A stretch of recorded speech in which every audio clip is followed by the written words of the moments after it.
यूनुस खान ने बाबर आजम के मुतबादिल कप्तान का नाम तजवीज़ कर दिया। T20 वर्ल्ड कप 2024 में शर्मनाक कारकर्दगी के बाद पाकिस्तानी शायकीन की तरफ से एक मुतालबा ये भी किया जा रहा है कि बाबर आजम को बतौर कप्तान तब्दील किया जाए। अब साबिक क्रिकेटर यूनुस खान ने भी इन शायकीन की आवाज़ में आवाज़ मिलाते हुए बतौर कप्तान बाबर आजम का मुतबादिल भी बता दिया है। ज़राए के मुताबिक यूनुस खान का कहना था कि हम फ़खर ज़मान को कप्तान क्यों नहीं बना सकते? क्या वो बेहतरीन खिलाड़ी नहीं है? क्या उसने गुज़िश्ता वर्ल्ड कप में बेहतरीन कारकर्दगी का मुजाहरा नहीं किया था? फ़खर ज़मान ने टीम के लिए सबसे ज़्यादा कुर्बानी दी है, वो क़यादत का क्यों अहल नहीं?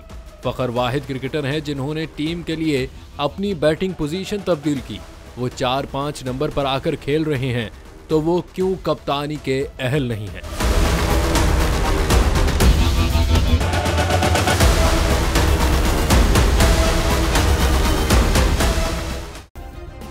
सब्सक्राइब करें और बेल दबाएं ताकि कोई खबर रह न जाए।